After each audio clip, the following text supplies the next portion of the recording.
बुंदेलखंड में पहली बार एक तरह से मेरा आना हुआ है, इस तरह से कि मैं एक छोटे शहर के गांव के अंदर आऊं।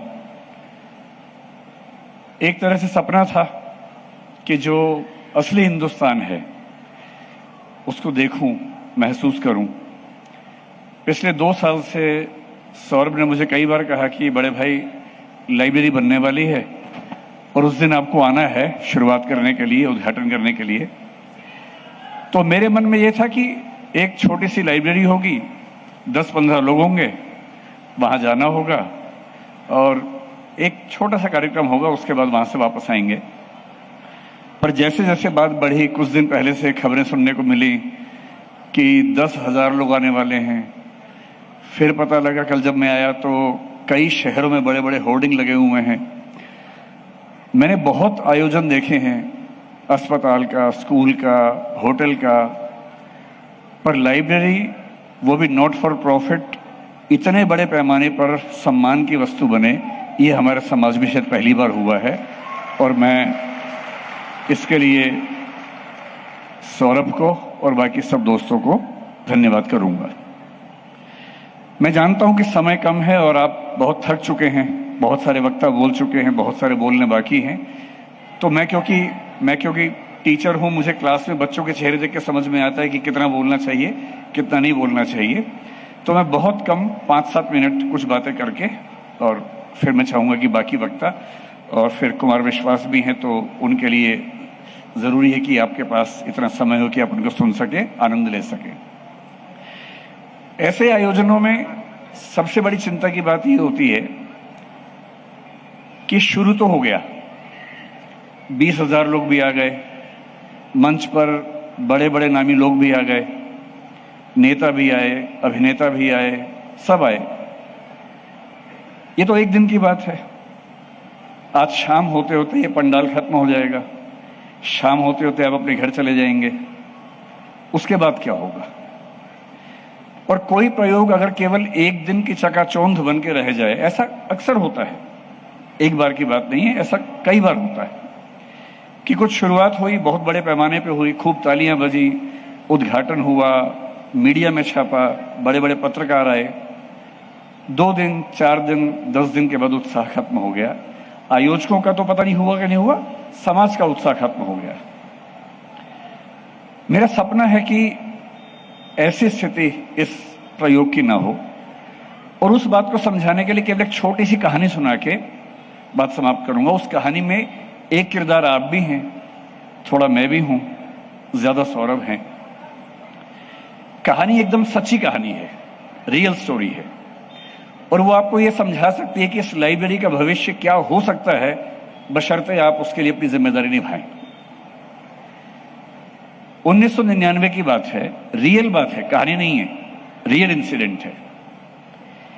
एक व्यक्ति थे जो NIIT नाम के संस्थान में दिल्ली में पढ़ाया करते थे, प्रोफेसर थे। उनका नाम है प्रोफेसर सुगत मित्रा। सुगत मित्रा पढ़ा रहे थे और ठीक अपना जीवन चला ही रहे थे, पर उनके मन में एक सपना था कि जितना मैंने पढ़ा, सीखा, अगर वो सिर्फ मेरे काम आया तो फिर उसमें सुख किस बात का है?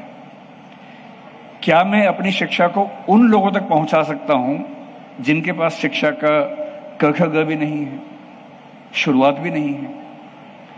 और ये वो समय है जिस समय भारत में कंप्यूटर्स का डेवलपमेंट होना शुरू हुआ था।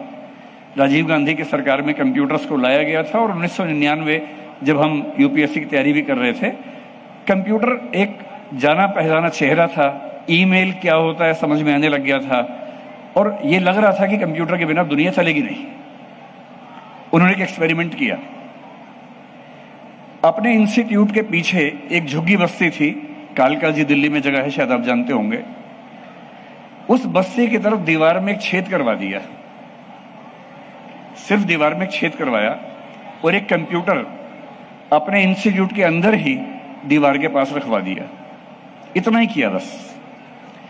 उस कंप्यूटर में बिजली का कनेक्शन था, एक माउस था, ऑन रहता था, और कोई स्टाफ का मेंबर केवल देखता था कि कंप्यूटर ऑन रहे, और कुछ भी नहीं किया। जो झुग्गी के बच्चे थे, गरीब बच्चे थे, उनको कंप्यूटर दिख रहा था, वो छू सकते थे, लेके जा नहीं सकते थे उसको। और सुगत मित्रा देखना चाह रहे थे कि अगर बच्चों को एक्सेस मिल जाए, पहुंच मिल जाए, तो क्या उनके अंदर सचमुच खुद सीखने की ललक होती है या बच्चों को सिखाना पड़ता है, बहुत कोशिश करनी पड़ती है। सिर्फ ये एक्सपेरिमेंट था।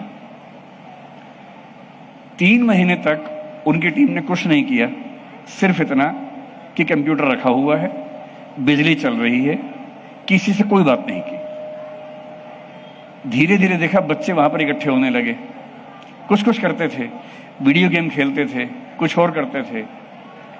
और 3 महीने बाद वो आए, उन सारे बच्चों से मिले और उनसे कहा कि ये कंप्यूटर मैंने रखवाया था, आप मुझे ये बताइए कि क्या मैं आपके लिए कुछ और कर सकता हूं। सरप्राइजिंग बात है कि उन बच्चों ने ये कहा कि सर रखवा तो दिया, इसकी जो प्रोसेसिंग की स्पीड है थोड़ी सी कम है और जो माउस है वो ठीक से काम नहीं करता है, माउस चेंज करवा दीजिए, प्रोसेसर अच्छा लगवा दीजिए, हम और सीखना चाहते हैं। और ये पहला एक्सपेरिमेंट था जिसने साबित किया कि आप कुछ मत सिखाइए, केवल एक एक्सेस पॉइंट बना दीजिए जहां बच्चे आके अपने मन से कुछ कर सकें। तो कुछ लोगों ने उनसे कहा कि ये तो भाई दिल्ली के बच्चे हैं, दिल्ली के बच्चे स्मार्ट होते हैं और उनको तो पहले भी आइडिया होता ही है, ये गांव में नहीं चलेगा तुम्हारा। तो उन्होंने सेकंड एक्सपेरिमेंट इसी पे किया। उत्तर प्रदेश के एक बहुत पिछड़े गांव में, जैसे इस गांव के बारे में जो मेरे पास आइडिया है वो एक ही शिक्षा वगैरह में भी थोड़ा सा पीछे है, कुछ ऐसा ही गांव समझ लीजिए, चमारी गांव में समझ लीजिए। यही प्रयोग किया, एक कंप्यूटर रखवाया, उसके साथ बिजली का कनेक्शन, कोई गाइडेंस नहीं, कोई सुविधा नहीं, कुछ नहीं, सिर्फ एक कंप्यूटर। 3 महीने बाद फिर आए और देखा कि उस गांव के बच्चों ने भी अपने आप लड़ झगड़ के, आपस में भिड़ भिड़ के कंप्यूटर सीख लिया, गेम भी खेली, पढ़ाई करनी भी शुरू कर दी। फिर उनके मन में एक बात और आई, और अब आपकी भूमिका आने वाली इसी कहानी का हिस्सा बनकर। वो दक्षिण भारत में गए, तमिलनाडु में, और तमिलनाडु का एक गांव है जो तटीय गांव है, कोस्टल विलेज है, उसका नाम कलपिक्कम शायद है। ये कलपक्कम नहीं है जिसको हम जानते हैं न्यूक्लियर वजहों से, ये दूसरा गांव है, कलपिक्कम उसका नाम था। वहां क्या प्रयोग किया? ऐसा गांव जहां के बच्चों को ना इंग्लिश आती थी, ना हिंदी आती थी, केवल तमिल आती थी। और एक एक्सपेरिमेंट ये किया कि कोई बच्चा अपनी जिज्ञासा से, अपनी मेहनत से क्या बायोटेक्नोलॉजी जैसा मुश्किल विषय सीख सकता है। तो क्या किया? कंप्यूटर रखा, कंप्यूटर में बायोटेक्नोलॉजी के बारे में बहुत सारा कंटेंट, कुछ वीडियोस, कुछ ऑडियो, कुछ विजुअल्स डाल के रख दिए। अब बच्चे तमिल बोलने वाले हैं, उनको इंग्लिश भी नहीं आती है, कंप्यूटर भी नहीं आता है। 2-3 महीने के बाद जब रिसर्च हुई, बच्चों से बात हुई, तो एक बच्ची ने जो 12 साल की थी, उसने ये कहा कि सर मुझे ये तो समझ में आ गया है कि जेनेटिक म्यूटेशन कैसे होता है, लेकिन अभी भी जेनेटिक म्यूटेशन की कुछ बारीक बातें नहीं समझ पा रही हूं, इसके लिए मुझे आपकी और मदद चाहिए।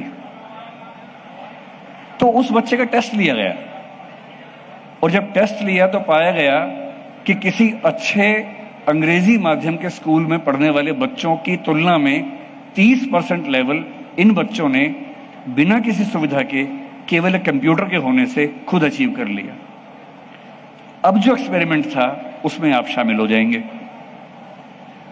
कोशिश की गई कि इन बच्चों को कैसे हम और अच्छी सुविधा में ला सके, क्या करें।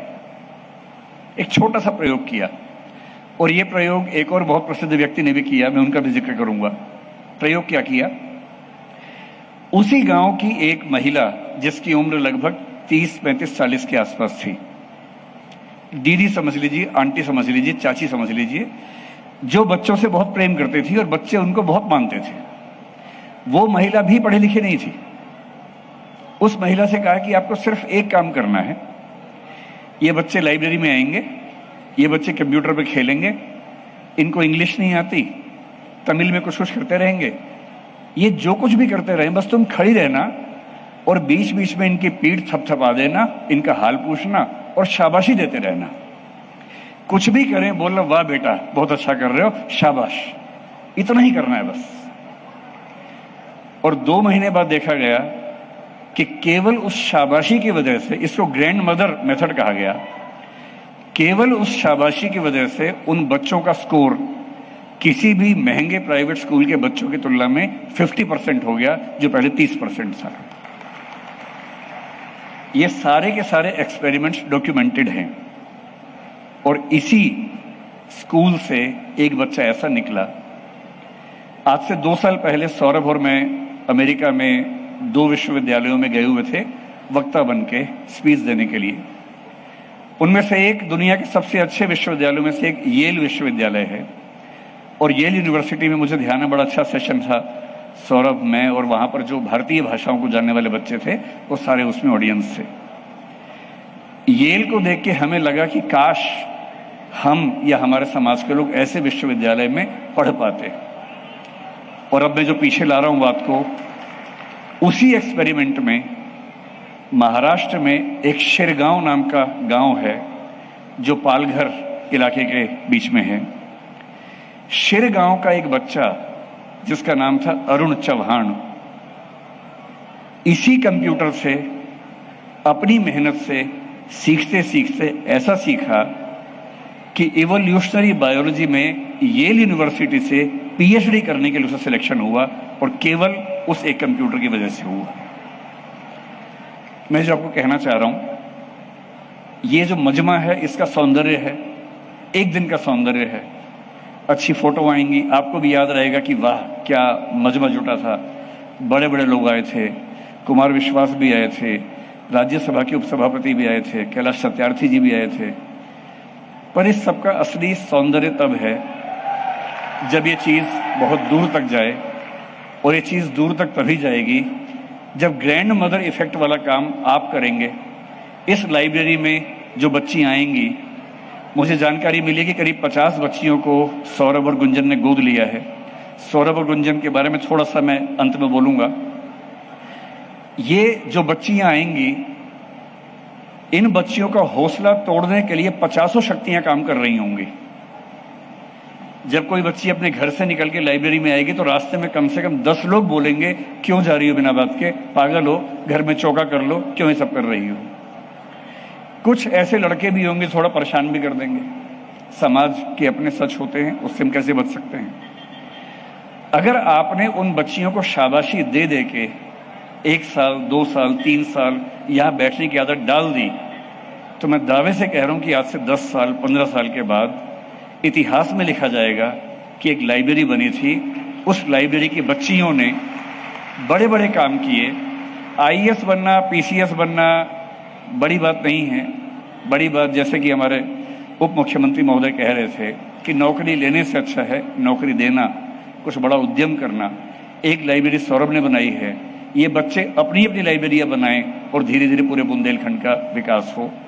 बस मैं अंत में सौरभ के बारे में 2-4 लाइनें कहूंगा। मेरे यहां आने का उद्देश्य क्या है।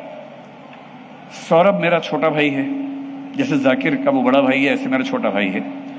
हमारे बीच का संबोधन ही ये है, वो मुझे फोन करता है, बड़े भाई कैसे हो, मैं बोलता हूँ छोटे भाई अच्छा हूं। उसकी इच्छा थी, उसकी जिद थी, उसने प्रयोग किया तो आना ही था। पर मेरे आने का एक छिपा हुआ उद्देश्य ये था कि मैं एक एकेडमिक व्यक्ति हूं, पढ़ता हूं, पढ़ाता हूं। जितना समय मिलता है मेरा मन करता है पढ़ता ही रहूं, कुछ और किताब पढ़ लूं। पर मैं सोचता हूं कि मैं एक विश्वविद्यालय या स्कूल शुरू करूं जिसमें बहुत सारे बच्चों की मदद कर सकूं, पर अब तक कर नहीं पाया हूं। उसने मुझसे बाद में सोचा, कर भी दिया। तो मेरे मन में कभी कभी ये आता है कि मैं एक बार यहां के देखूं कि सोचने और करने के बीच का जो अंतराल है उसे कैसे भरा जाता है। और मेरे एक बहुत प्रिय कवि हैं जिनका नाम है मुक्तिबोध। मुक्तिबोध वैसे कवि नहीं है जिनकी बात पे तालियां पड़ती हों। मुक्तिबोध वो कवि हैं जो दिमाग की नसें खोल देते हैं, जो खुद दिमाग की नसों के फटने से मरे थे क्योंकि समाज को लेकर बहुत तनाव में रहते थे। उन मुक्तिबोध की कविता है अंधेरे में। अंधेरे में की 3-4 पंक्तियां हैं। मैं जब भी सौरभ से बात करता हूं मुझे वो पंक्तियां याद आ जाती हैं। और मैं, क्योंकि आज का दिन बड़ा पवित्र है, महिला दिवस भी है, सौरभ गुंजन की शादी की 15वीं वर्षगांठ है, इन दोनों से बड़ी बात इस लाइब्रेरी की शुरुआत है और मेरे लिए बड़ी बात कि मैं इसका हिस्सा बन पाया। वो जो 3-4 पंक्तियां हैं वो ये हैं। ये सौरभ तुम्हें समर्पित है। कहां पर हो भाई? हाँ, ये सौरभ को समर्पित है। वह रहस्यमय व्यक्ति, ये व्यक्ति बहुत रहस्यमय है मेरे लिए, मैं इसको समझ नहीं पाता। ये कभी भी कुछ भी करता है, जो कुछ भी करता है अच्छा करता है, शानदार करता है।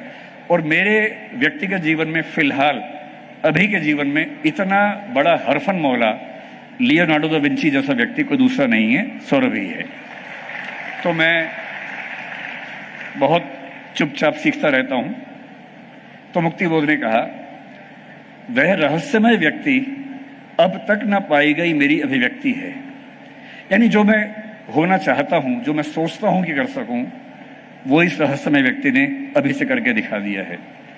पूर्ण संभावनाओं का निखार वह अनिवार्य आत्मसंभवा। तो मैं चाहता हूं कि सौरभ जैसे इस गांव को मिला, मतलब किसका सौभाग्य मुझे नहीं पता, सौरभ का सौभाग्य है कि ये गांव उसको मिला, ऐसे माता पिता मिले। पर एक समय के बाद सौभाग्य बदल जाता है। आज मेरे ख्याल से इस गांव का सौभाग्य है कि सौरभ यहां को मिला। बचपन की बात अलग है, बचपन में सौभाग्य सौरभ का रहा होगा कि उसको ये गांव मिला, लेकिन आज पर ऐसा होता है कि एक समय के बाद कुर्सी से इंसान की पहचान नहीं होती, इंसान से कुर्सी की पहचान होती है कि वो इंसान जहां बैठ गया उस कुर्सी का महत्व बढ़ जाता है। तो सौरभ को बहुत शुभकामनाएं। मंच पर उपस्थित सभी लोग इतने महान हैं कि उनके सामने बोलना मेरे लिए बहुत मुश्किल था, इसलिए मैं वहां देख नहीं रहा हूं, क्योंकि देखूंगा तो बोल नहीं पाऊंगा। तो मैंने हिम्मत करके इतना बोल दिया। उन बच्चियों से जो लाइब्रेरी में जाएंगी उनसे एक ही बात कहूंगा। भवानी प्रसाद मिश्र एक लाइन लिख के गए थे, कुछ लिख के सो, कुछ पढ़ के सो। देखिए, जिनके पास पुश्तैनी जायदाद है, जिनके माता पिता बहुत बड़े उद्यमी हैं, बिजनेसमैन हैं, जिनके माता पिता नेता हैं, मुख्यमंत्री हैं, एमपी हैं, उनको अगर छोड़ दें तो बाकी सबके पास जिंदगी को बदलने का एक ही रास्ता है, और वो है पढ़ाई, और कोई रास्ता नहीं।